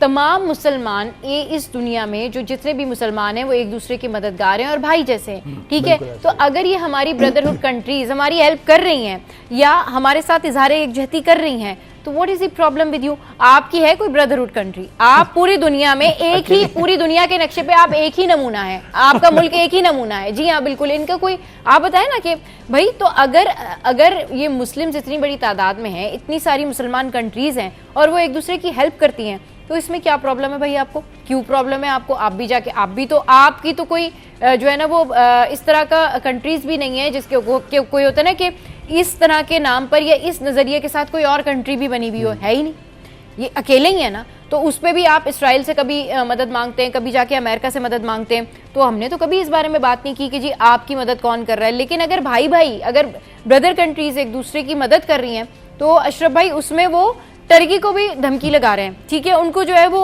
आज़रबाईजान से भी प्रॉब्लम हो रही है, उनको चाइना से भी प्रॉब्लम। भाई what is the problem with that कि आप हेल्प मांगे तो कोई मसला नहीं है, पाकिस्तान के साथ लोग इज़हार यकजहती कर रहे हैं तो आपको बहुत प्रॉब्लम है। अच्छा, इंडिया ने क्या किया बताओ? जैसे हमारे घर में तो बच्चे लड़ रहे होते हैं, तो थोड़ा सा छेड़छाड़ करते हैं, जो कमजोर होता है ना, जब उसके ऊपर भारी पड़ जाए तो क्या है, अब्बू अब्बू अब्बू, भारत ने ये किया, अब्बू अब्बू अब्बू, अमेरिका के पास गया है ना। तो अब ये है कि ये मैं बताऊं, CNN के डिफेंस करेस्पॉन्डेंट है, उन्होंने इनको बेनकाब कर दिया और वो कैटेगोरिकली उसने कहा है कि जब आपने अटैक किया, ये रात को मैं बता रहा हूँ, जो उससे पहले जब जंग हमारी बिल्कुल ओवरऑल शुरू हो गई थी, रात गए आपने अटैक किया, तो उसमें ये समझने की बात है कि हमारा एयर स्पेस खुला हुआ था, इंटरनेशनल डोमेस्टिक फ्लाइट थी, और आपने मिसाइल दागे हमारे एयरबेस और आबादी के ऊपर।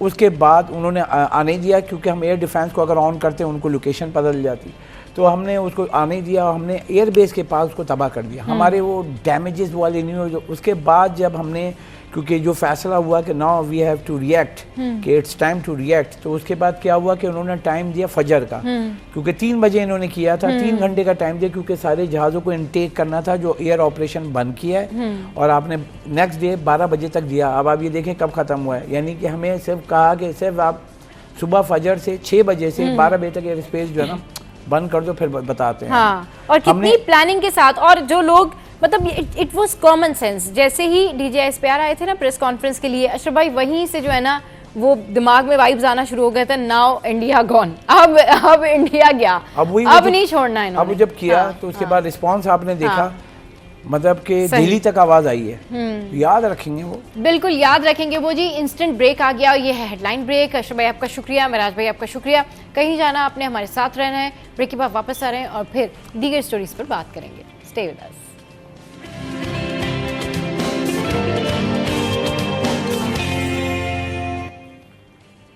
Welcome back. तो जनाब, एक सबसे बड़ा मसला जो है वो आजकल ये है बालों का, बाल गिरना, बाल झड़ना, फिर बालों में जो है वो रूखापन होना, खुश्की होना, डैंड्रफ, ये तमाम तर चीज़ें जो है ना वो प्रॉब्लम क्रिएट करती हैं। और यकीन करें, आपका मेकअप, आपकी पर्सनैलिटी कितनी भी अच्छी हो, लेकिन अगर आपके बाल नहीं अच्छे, अगर आपके बाल नहीं लंबे घने ना, तो आपकी पर्सनैलिटी में अधूरापन रहता है। अगर आपके बाल अच्छे नहीं हैं या अगर आपके बाल पतले हैं, गिरते हैं, झड़ते हैं, बेरौनक हैं, रूखे हैं और उनकी जो है वो 2 रूट्स निकली हुई हैं, ट्रिम नहीं है, ठीक नहीं है, तो डेफिनेटली आपकी जो पूरी पर्सनालिटी है वो कहीं ना कहीं शेक हो जाती है और उस हवाले से लोग बहुत ज़्यादा परेशान होते हैं। कितनी एक्सटेंशंस लगा लेंगे आप, कितनी ज़्यादा जो है वो आप जिद्दत कर लेंगे, कुछ भी कर लेंगे, बट आपके बाल अगर अच्छे नहीं हैं तो डेफिनेटली आप उतना कॉन्फिडेंट भी नज़र नहीं आ रहे होते और आपकी पर्सनैलिटी में कमी होती है।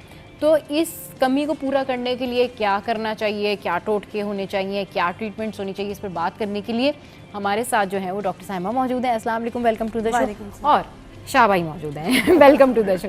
कैसे हैं आप शाह भाई? अच्छा जी, ये दोनों ही अपनी अपनी फील्ड में जो है वो एक्सपर्ट हैं।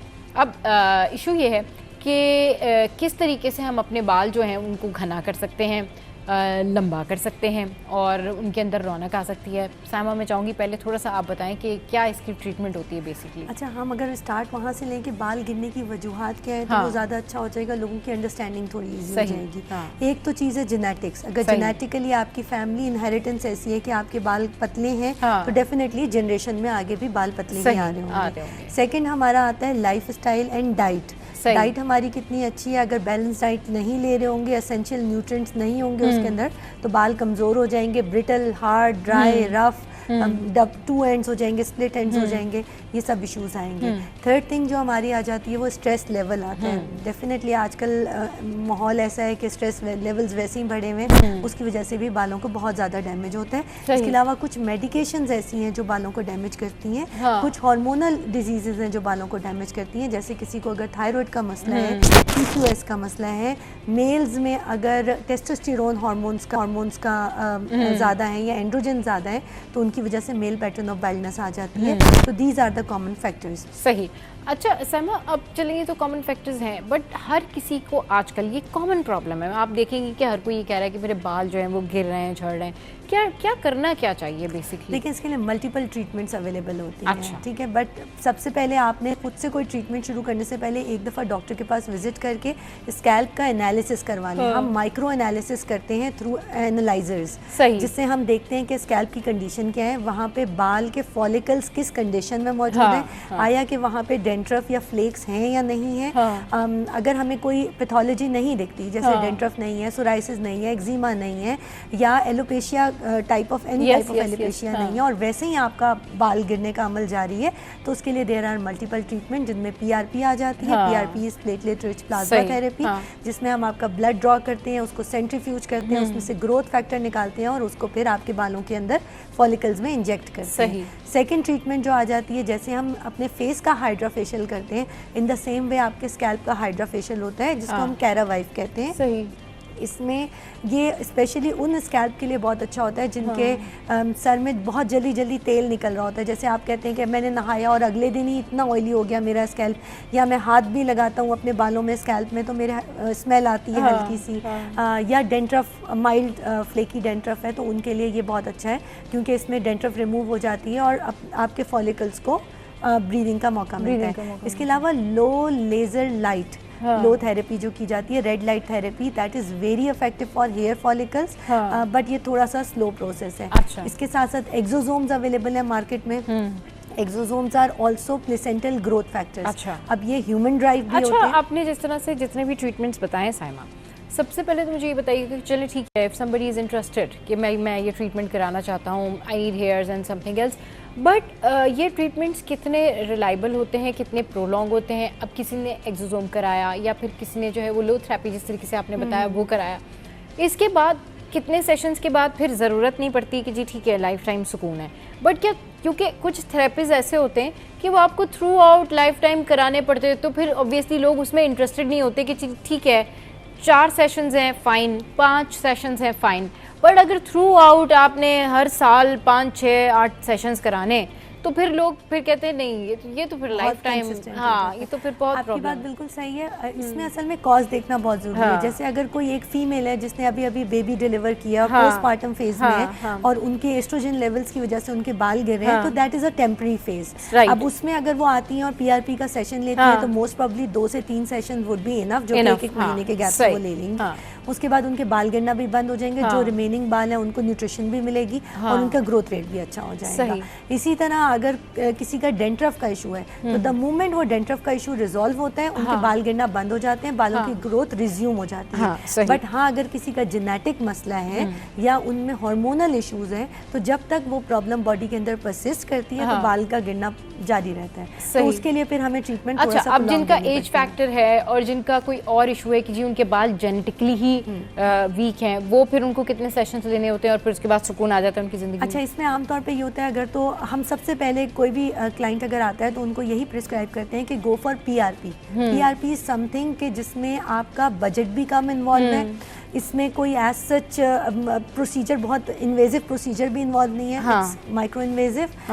सो इसमें आपको फ़ायदा ये हो रहा होता है कि क्योंकि नेचुरली जैसे हम पौधे को खाद देते हैं और पौधा ग्रो करने लगता है, इन द सेम वे बालों को खाद मिलती है, न्यूट्रिशन मिलती है और बाल आपका ग्रो करने लगता है।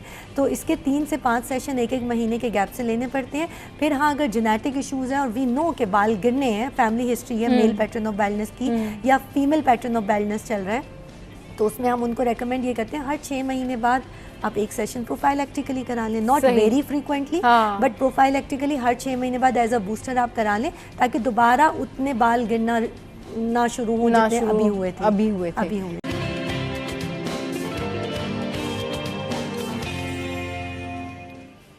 Welcome back. एक और अहम टॉपिक, और ये वो टॉपिक है जिसके हवाले से हम कई दफ़ा बात कर चुके हैं, इसके स्टैट्स, इसकी रिपोर्ट्स आपके सामने कई दफ़ा रख चुके हैं, लेकिन एक दफ़ा फिर से हमने सोचा कि इस टॉपिक पर बात की जाए, क्योंकि तालीम हासिल करना सबका हक है। और हमारे यहाँ जिस तरह से 2.5 करोड़ बच्चे जो है वो तालीमी इदारों से बाहर हैं, अनरिपोर्टेड इतने सारे केसेस हैं जिसकी कोई इंतहा नहीं है, कि स्कूल्स बने हुए हैं और उसमें बच्चे नहीं हैं, उसकी कई वजूहात हैं, और जिन स्कूल्स में बच्चे हैं और स्कूल्स में असातिज़ा नहीं हैं उसकी भी कई वजूहात हैं। तो ये क्या सारा सिनेरियो, इस पर बात करने के लिए जो है वो हमें ज्वाइन किया है मोहम्मद अख्तर अराई साहब ने, जो कि माहिर तालीम है। इसके अलावा में जो हैं वो फहमीदा यूसुफी साहबा ने ज्वाइन किया, जो कि सीनियर जर्नलिस्ट है, एंकर पर्सन है। अस्सलाम वालेकुम, वेलकम टू द शो। कैसे हैं आप लोग? ठीक ठाक हैं? अच्छा सर, जिस तरीके से भी ये सूरत हाल है करंटली, तो बच्चों को तालीम देना इंतहाई ज़रूरी है, लेकिन हमारे यहाँ आप देखें सिंध, पंजाब, बलूचिस्तान या फिर जो हमारे दीगर ऐसे एरियाज़ हैं, वहाँ पर बच्चे तालीमी इदारों में नहीं हैं। 2.5 करोड़ बच्चे इस वक्त नहीं पढ़ रहे हैं। तो ये लम्हा फ़िक्रिया है हम सब के लिए कि ये बच्चे जब बड़े होंगे, जब ये मुस्तकबिल के मेमार आगे जाएंगे, तो इन्होंने तो तालीम हासिल ही नहीं की।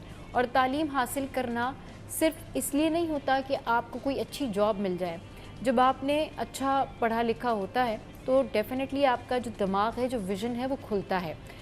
राइट नाउ जो करंट स्टेटस है, जो दुनिया जिस हिसाब से आगे जा रही है, उसमें अगर आपने मैट्रिक किया हुआ है, इंटर किया हुआ है, ग्रेजुएशन किया हुआ है या सिंपल मास्टर्स भी किया हुआ है, तो आई थिंक वो इतना वैल्यू नहीं रखता इस पॉइंट पर, जिस पॉइंट पर दुनिया टेक्नोलॉजी के उस दौर में जो है फास्टेस्ट जो है वो ग्रोइंग की तरफ जा रही है। वहीं पर ऐसे बच्चे जिन्होंने तालीम ही हासिल ना की हो, तो आप सोचें कि उनका जो स्टेट ऑफ माइंड है वो क्या होगा। क्योंकि हमारे यहाँ बहुत सारी चीज़ों में ये बात की जाती है कि जी अगर किसी ने इंजीनियरिंग की तालीम हासिल की है तो वो इंजीनियरिंग का काम ही कर सकते हैं, इसके अलावा वो दूसरा काम नहीं कर सकते। बट तालीम आपके दिमाग को खोलती है, आपके विज़न को खोलती है, आपका IQ लेवल बढ़ाती है। और अगर आप तालीम याफ्ता हैं तो ज़िंदगी के हर मामले में आप ज़िंदगी की तमाम तर चीज़ों को कर सकते हैं। लेकिन यहाँ पर अलमिया ये है कि ये 2.5 करोड़ बच्चे कहाँ जाएंगे और इनका मुस्तकबिल क्या होगा सर? जी देखिए, ये तो सोचने की बात है। हमारे जो पॉलिसी मेकर्स हैं, गवर्नमेंट को चाहिए इस तरह की पॉलिसीज़ बनाएं। बेशक प्राइवेट सेक्टर बहुत बड़ा किरदार अदा करता है, मगर अगर गवर्नमेंट पॉलिसीज़ अच्छी नहीं बनाएंगी तो कैसे प्राइवेट सेक्टर काम करेगा? प्राइवेट सेक्टर इतना टैक्सेस के अंदर दबा हुआ है कि इतने इश्यूज़ हैं कि वही पूरे नहीं कर पा रहे हैं। फिर प्राइवेट सेक्टर सिर्फ़ और सिर्फ उनको कर सकता है, सर्व कर सकता है जो पे करते हैं। जो बेचारे पे नहीं कर पाते, ये उसी की वजह से पहले तो 2.5 करोड़ से कम था, अब तो खुद गवर्नमेंट के अपने स्टेटिस्टिक्स हैं कि 2 करोड़ 62 लाख बच्चा आउट ऑफ स्कूल है, जिसमें से इस्लामाबाद के अंदर 80,000 बच्चा आउट ऑफ स्कूल है, कैपिटल सिटी उसके अंदर। सही। और जो पंजाब के अंदर 1 करोड़ 11 लाख बच्चा आउट ऑफ स्कूल है, सिंध के अंदर 70 लाख बच्चा आउट ऑफ स्कूल है, 31 लाख बलूचिस्तान के अंदर आउट ऑफ स्कूल है, 36 लैक्स जो है ना KPK के अंदर आउट ऑफ स्कूल है। आप मुझे बताइए कि इजाफा है होता जा रहा है। ख़तरनाक बात यह है कि वुमेन एजुकेशन की जहाँ बात करते हैं कि बलूचिस्तान केपी के अंदर बहुत ज़्यादा इसमें इजाफा हो चुका है। फिर दूसरी बात है कि ये जो बढ़ता जा रहा है आउट ऑफ स्कूल, उसकी बेसिक वजह जो है कोविड के बाद जब ये देखा, और दूसरी असल जो वजह है वो ये है जो आपने फरमाई कि जब उनके पास स्किल नहीं है, उनके पास टेक्निकल कुछ नहीं है, मैट्रिक के बाद भी वो कुछ नहीं कर सकता, इंटर के बाद भी कुछ नहीं कर सकता, कहने को तो आप उसको लिटरेटेड कह देंगे मगर वो किसी काम का नहीं है। सो कॉल्ड जो कहते हैं ना कि तालीम याफ्ता लोग, यानी जिसके बारे में आप जिक्र कर रहे हैं, ये होते हैं सो कॉल्ड, यानी असल में तालीम का मकसद आपका दिमागी मयार बेहतर करना होता है। तालीम का मकसद आपकी ज़िंदगी की चीज़ों को डील आउट करने का होता है। आप देखेंगे सर कि लोगों ने बहुत सारी डिग्रीज हासिल की होती हैं, लेकिन जब आप उनसे बात करते हैं तो आपको कहीं ना कहीं ये फील होता है कि यार ये इतनी डिग्रीज हैं, ये किस बात के लिए हैं, मतलब ये तो इनकी शख्सियत में या इनकी बातों में उस चीज़ का तो वो पहलू नज़र ही नहीं आ रहा। तो ये भी एक बड़ा ज़बरदस्त होता है ना कि पहलू कि आप अगर तालीम याफ्ता हैं तो क्या आप वाकई प्रूफ कर सकते हैं कि आप तालीम याफ्ता हैं। लेकिन यहाँ पर ये भी एक बहुत बड़ा प्रॉब्लम है कि बस सो कॉल्ड डिग्रीज हासिल करके या इंटर मैट्रिक करके या ग्रेजुएशन करके या मास्टर्स करके जो है वो लोग कहते जी हम एजुकेटेड हैं। नहीं, इटसेल्फ आपको अपनी एजुकेशन कहीं ना कहीं ऑब्वियसली प्रूफ करनी होती है। एग्जैक्टली यही बात देखें। इसका सबसे बड़ा जो मसला है ना वो ये है कि पेरेंट को ये सोचना पड़ेगा कि हमें ऐसी तालीम देनी है जिसका कोई लर्निंग आउटकम तो मिले, बच्चों की क्रिटिकल थिंकिंग तो डेवलप हो। बच्चे को प्राइमरी के अंदर हमें लैंग्वेज एक्सपर्ट करना होता है जिस मीडियम में हमें पढ़ाना है ग्रेड 5 तक, प्लस ऑब्जर्वेशन हो रही होती है और फिर जाके हमें एलिमेंट्री में 6 से उसकी काउंसलिंग स्टार्ट करनी है, कैरियर काउंसलिंग। हमें आइडेंटिफाई करना है अपना बच्चा कि मेरा बच्चा इंजीनियरिंग साइड पे फिट है, अल्लाह ताला ने कौन सा टैलेंट दे के भेजा है। हम ये इस बात पे गौर नहीं करते। पैदा होने के बाद एक सोच लेते हैं कि मैंने डॉक्टर बनाना है, इंजीनियर बनाना है, एक्स बनाना है, वाई बनाना है, मगर एक्चुअली ऐसा पॉसिबल नहीं है। हमें बच्चों की कैरियर काउंसलिंग जो है 8 क्लास से स्टार्ट कर देनी चाहिए, डायरेक्टली टूवर्ड्स द चिल्ड्रन, यानी बच्चों के साथ बैठ के सेशंस करने पड़ेंगे। फिर हमें कोई आफ्टर स्कूल प्रोग्राम इंट्रोड्यूस करने पड़ेंगे जिसमें स्किल्स दें। इन्हीं स्कूल्स बिल्डिंग में जो कि all Pakistan private school federation already कर भी रही है, हमारे आधे से ज्यादा स्कूल वोकेशनल टेक्निकल ट्रेनिंग भी दे रहे हैं ताकि बच्चा मैट्रिक की डिग्री लेने के बाद वो बैठ के देखे ना, वो अपने आप को एक्सप्लोर कर चुका हो कि मैं IT की तरफ अच्छा हूँ, मैं प्रोग्रामिंग की तरफ अच्छा हूँ, मैं अच्छा इलेक्ट्रिशियन बन सकता हूँ, मैं अच्छा कोई इन्वेंशन कर सकता हूँ, वॉट एवर इज देयर। तो वो बच्चा सर्टिफिकेट सिर्फ मैट्रिक का लेकर भी बेरोजगार नहीं रहता, सेल्फ एम्प्लॉयमेंट होती है। ये हमारा मिसिंग एलिमेंट है कि हम विदाउट स्किल्स, सिर्फ रेस क्या लगी, ग्रेड की रेस लगी हुई है, नंबर्स की। बस नंबर्स के बाद क्या होता है, बच्चा आपने देखें, ये स्टडी है हमारे all Pakistan private school federation की, ये बिलीव कीजिएगा इंटरमीडिएट तक बच्चे नाकाम के नकाज के।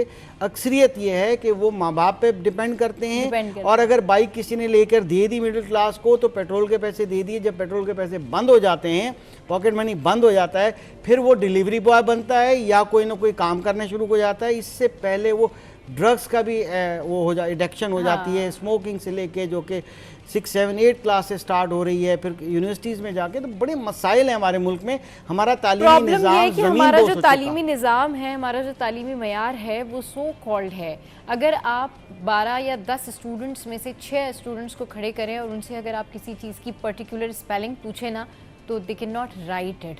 यहीं पर सवाल होता है, यहीं पर क्वेश्चन होता है। इसके पैरेलल अगर एक बच्चा जिससे मैट्रिक किया हुआ है या वो 5th या 6th क्लास में गया हुआ है लेकिन उसका विजन अच्छा है, उसने तालीम को तालीम के तौर पे लिया है, तो यकीन करें वो 5th क्लास में पढ़ते हुए भी उस मैट्रिक के बच्चे को अपनी तालीम और विजन से बीट कर सकता है। बट समहाउ ये डिपेंड करता है कि आप अपने सब्जेक्ट को और अपनी तालीम को कैसे लेते हैं। जी फहमीदा, इस पर आप मैं बिल्कुल एग्री करती हूँ, लेकिन देखें बात ये है, जो हम आउट ऑफ स्कूल चिल्ड्रन की बात कर रहे हैं वो ज़्यादातर वो बच्चे हैं जो कि गुर्बत की वजह से स्कूल नहीं जाते हैं, जिनके एरियाज़ में जाहिर है आप हमारे सूबे में देखेंगे। तो sorry to cut you off here, यही तो मैंने आपसे बात की ना कि हमारे यहाँ जो बच्चे स्कूलों में जा रहे हैं उनका मयार तालीम ये है, तो जो बेचारे 2.5 करोड़ स्कूलों से बाहर हैं तो वो कहाँ एग्जिस्ट करेंगे, इनका होगा क्या? जो पढ़ रहे हैं उनका कुछ नहीं बन रहा। अच्छा, अब जो स्कूल्स हैं जो कि हम गवर्नमेंट स्कूल्स की बात कर लेते हैं और अपने शहर की बात कर लेते हैं, ज़्यादा दूर भी नहीं जाते, तो यहाँ पर ऐसे स्कूल्स हैं जिनकी मैंने स्टोरीज की हैं, रिपोर्ट किया है कि उन स्कूल्स में वो गवर्नमेंट स्कूल्स हैं जहाँ पर जो है वो दिन में नशे करने वाले लोग बैठे होते हैं और जो है वो वहाँ पे मौजूद होते हैं, क्योंकि कोई चेक एंड बैलेंस नहीं है। जैसे कि सर ने भी कहा कि ये तो पॉलिसी मेकिंग है। अब आपने एक देखा है कि ओवरऑल एक नेशनल इमरजेंसी लगाई गई है और उसके ऊपर मीटिंग्स हो रही हैं मुख्तलिफ प्रोविंसेस में कि इसको कैसे किया जाए। लेकिन मसला ये है कि आपको रूट कॉज से शुरू करना पड़ेगा। सबसे पहले तो आपको पेरेंट्स को तैयार करना पड़ेगा कि वो अपने बच्चे को स्कूल तक पहुंचाएं और वहाँ पर स्कूल में आपको जो टीचर्स हैं उन्हें तैयार करना पड़ेगा कि भाई ये जो बच्चे आ रहे हैं उनको आप पढ़ाएं। इंटीरियर सिंध में ऐसे भी स्कूल्स हैं और ऐसे भी टीचर्स हैं जो शायद जो है वो मैट्रिक भी नहीं, उन टीचर्स ने मैट्रिक नहीं किया हुआ होगा, क्योंकि हमारा निज़ाम तालीम इतना ज़्यादा जो है वो करप्ट है। अब आप सोचें, या जो है वो जो स्कूल होगा दूर दराज का स्कूल, उसमें एक ही टीचर होगा जो सारे सब्जेक्ट्स पढ़ा रहा होगा। क्या आप मुझे बताएं, क्या एक ही टीचर जो है एक तमाम सब्जेक्ट्स को पढ़ा सकता है? जैसे कि स्किल बिल्डिंग की बात हो रही है, तो एक टीचर जिसको खुद भी वो मैट्रिक पास नहीं है तो वो बाकी बच्चों को क्या पढ़ाएगा? उसके बाद हमारे यहाँ एक और बड़ा मसला जो आता है गर्ल्स एजुकेशन का, वो ये होता है कि 18 साल से पहले हमारे यहाँ बच्चियों की ट्रेडिशनली जो एक इशू है कि वो शादियाँ कर दी जाती हैं। तो यहाँ पर स्किल बिल्डिंग और ये सारी बातें, ये तो आइडियल बातें, ये तो जब शुरू होंगी जब बच्चा आपका स्कूल तक पहुँचेगा, उसके बाद स्कूल होगा। सही, चले जी, यहाँ वक्त तो एक ब्रेक के बाद वापस आएंगे तो डिस्कशन को यहीं से कंटिन्यू करेंगे।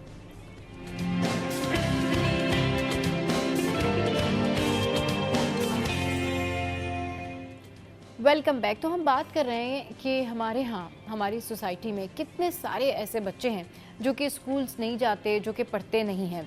समहाउ मैं अगर आपसे अपना मतलब पर्सनल जो है वो एक एक्सपीरियंस शेयर करूं तो मैं जब भी कभी ऐसे बच्चों को देखती हूं जो कि चाइल्ड लेबर में होते हैं, जैसे कि वो किसी होटल पे काम कर रहे हैं, वो आपको कोई सर्व करते कोई चीज़, आपको हलीम की प्लेट ला के देंगे गाड़ी में, या वो आपको चाय सर्व कर रहे होंगे, या वो आपको बाज़ारों में, मार्केट्स में, कहीं पर भी वो आपको काम करते हुए नज़र आएंगे। वो छोटे छोटे बच्चे कोई चीज़ बेच रहे होंगे, या वो कोई किसी भी तरह से वो आपको कहीं भी काम करते हुए नज़र आएंगे। तो मैं हमेशा ये करती हूँ कि मैं उस बच्चे से पूछती हूँ कि तुम पढ़ते क्यों नहीं हो? तो उसका यही जवाब होता है कि जी हमारे घर में हालात इतने नहीं हैं, मेरे फादर का प्रॉब्लम ये है, मेरी अम्मी का प्रॉब्लम ये है, ये सारा कुछ प्रॉब्लम है। तो मैं हमेशा उसको ये कहती हूँ कि देखो तुम अगर पढ़ना चाहोगे तो डेफिनेटली गवर्नमेंट तुमको सपोर्ट करेगी। अगर ये बात भी तुमको समझ में नहीं आती है तो मैं तुम्हें ये बताना चाहती हूँ कि चाइल्ड लेबर के ऊपर पाकिस्तान में लॉ है। तो अगर तो ये काम तुम अपने घर की मजबूरी की वजह से कर रहे हो, पेरेंट्स को सपोर्ट करने के लिए कर रहे हो, और तुम्हें इसमें कोई प्रॉब्लम नहीं है तो समझ आती है। लेकिन ये काम अगर तुम किसी के ज़ेरे तसल्लुत, किसी से ब्लैकमेल होके, किसी शख्स के साथ में कर रहे हो, वो तुमको कुछ पैसे दे देता है, तो ये तुम्हारा राइट है कि तुम पढ़ो, ये तुम्हारा राइट है कि तुम इस बात में कंप्लेन करो। तो सर, जहाँ पर हम ये बात करते हैं ना कि पेरेंट्स को अवेयरनेस देनी चाहिए, बिल्कुल ठीक बात है। अब इन लोगों के पेरेंट्स तक आप कैसे पहुँचेंगे? पता नहीं कहाँ रहते हैं वो, अपने बच्चों को एक सर्टन एरिया में छोड़कर जाते हैं। इसमें वो भी हैं जो भीख मांगने वाले बच्चे होते हैं, इसमें वो भी हैं जो चाइल्ड लेबर में होते हैं बच्चे, इसमें वो भी बच्चे हैं जो सड़कों पर ऐसे ही बैठे होते हैं और उन्होंने हाथ में कंगे पकड़े होते हैं और वो आपसे कहते हैं कि 10 रुपए का कंगा ले लें या 20 रुपए का कंगा ले लें। तो इससे बेहतर यह है कि आप बहुत दूर जाएं। ठीक है, आपको सेमिनार्स भी करनी चाहिए, बातें भी करनी चाहिए इस हवाले से, हम जैसे शोज़ करते हैं, अपने शोज़ के थ्रू भी अवेयरनेस देते हैं। बट इसका बेस्ट तरीका यही है कि जब आप जिस बच्चे से मिलें, जिस जगह पर मिलें और आपको वो कुछ बेच रहा हो, आप उससे बात कर रहे हो, आप कम से कम अपना इतना काम, अपनी जिम्मेदारी इतनी अदा कर दें कि जब आप उस बच्चे से मिलें, आपको बच्चा कोई बेचने आए, कोई चीज़ देने आए, आप उससे ज़रूर उसका छोटा सा इंटरव्यू ले लें, तुम कहाँ से हो, और उसको ये बता दें कि तुम्हारे राइट्स क्या हैं। अगर तुम पे कोई ज़बरदस्ती कर रहा है, ज़बरदस्ती काम कर रहे हो, तो तुम ये ना करो। मेरे ख्याल में इससे जो अवेयरनेस क्रिएट होगी ना सर, उसका इम्पैक्ट बहुत अच्छा होगा, क्योंकि कहीं ना कहीं बच्चों के जो जहन होते हैं वो इस तरह के होते हैं कि आप बचपन में अगर उनको कोई बात बता दें या सिखा दें तो वो उसको आगे इम्प्लीमेंट करते हैं। तो बीइंग अ पाकिस्तानी, ये आपका फ़र्ज़ है कि आप जब भी कभी ऐसे छोटे बच्चे को देखें, आप जब भी कभी लड़कियों को, बच्चियों को सड़कों पे, इनफैक्ट हमारे घर में जो कचरा चुनने के लिए, कचरा लेने के लिए जो बकेट्स जमा कर रहा होता है बच्चा, आई हैव आस्क्ड हिम कि तुम कहाँ से हो, तुम पढ़ते क्यों नहीं हो, तुम क्यों कचरा उठाने के लिए आते हो। ये ज़रूर, इससे वो पढ़ने नहीं लग जाएगा, लेकिन इससे आपका पैगाम चला जाएगा और हो सकता है उसके जहन में ये बात आ जाए कि मुझे पढ़ना चाहिए। हो सकता है वो आगे जाके अपने पेरेंट्स से सवाल करे, क्योंकि कुछ बच्चे ऐसे होते हैं ना कि वो खुद भी तो नहीं पढ़ना चाहते। मैं ये एक्सपेरिमेंट करता हूँ, आपने बहुत अच्छी बात की। मेरे गाड़ी के अंदर I used to do this, ये मेरी प्रैक्टिस है बिल्कुल। और यूज्ड बुक्स की हमेशा पड़ी रहती हैं, अभी भी जाके देखेंगे रखी है। अगर कोई चीज है, पास तो पेन दे दिया, कोई चीज दे दी, क्योंकि वक्त इसमें ज़ाहिर है हमारे पास शॉर्ट है, मैं उनको वो गिफ्ट करता हूँ, कहता हूँ कि पढ़ें। चंद एक बच्चे मुस्कुराते हैं, उसके बाद भी पैसे मांगते हैं, ठीक है, बिल्कुल सही कह रहे हैं। और उसके बाद मैंने ये भी देखा कि उनके साथ, क्योंकि पूरा गैंग वहाँ पर होता है, और वो जाके उनकी अम्मी आंटी जो थी उसको फाड़ के फेंक देती है। और एक बच्चा दूसरे बच्चे को कह रहा होता है इनकी बात नहीं सुनना, इनकी बात नहीं अगर सुनना। किसी को आपने 10 रुपए दे दिए, हाँ, तो फिर दूसरे सब भागे हुए आएंगे कि यहाँ से 10 रुपीज मिलने वाले, 10 रुपीज। अगर तो 50 रुपीज दे दिया तो फिर तो और अगर आपने एक बच्चे से पढ़ाई की बात कर ली तो 4-5 बच्चे पीछे गवर्नमेंट को चाहिए कि पॉलिसीज बनाए, एनवायरनमेंट बनाए। गवर्नमेंट के स्कूल्स कम से कम होते जा रहे हैं। हैरानगी की बात है कि पूरे पाकिस्तान में प्राइवेट सेक्टर के स्कूल 2,07,000 हैं और गवर्नमेंट के स्कूल 1,31,000 हैं, वो भी गोद दिए जा रहे हैं, प्राइवेटाइज किए जा रहे हैं। गवर्नमेंट नहीं कर पा रही, एफर्ट करेंगे। देखिए एनवायरनमेंट बनाना पड़ेगा, एनवायरनमेंट देना पड़ेगा। बिल्कुल। एक तरफ गवर्नमेंट भी नाकाम नजर आती है आर्टिकल 25A के होते हुए, माजरत से ये कहना पड़ता है। दूसरी तरफ एनजीओ यानी नॉन गवर्नमेंट ऑर्गेनाइजेशन भी काम कर रही है, माँ सवाई चंद एक बेहतर कर रही हैं। ऐसे डिस्ट्रिक्ट बता दूं मैं सिंध के अंदर, जिस डिस्ट्रिक्ट में बिल्कुल टाइम लाखों रुपए खर्च किए एनजीओज ने, मगर वहाँ तरक्की कुछ भी नहीं हुई। सही। चले जी, बहुत शुक्रिया आप हमारे शो पर आए। अच्छा जी, बात यही है कि अवेयरनेस क्रिएट करनी पड़ेगी और अपने तौर पर जहाँ जहाँ आप इन लोगों से मिले ज़रूर मैसेज दें। शो का वक्त हो गया एंड अप। ऐसे ही हंसते रहिए, मुस्कुराते रहिए और देखना मत भूलिए सिटी एट।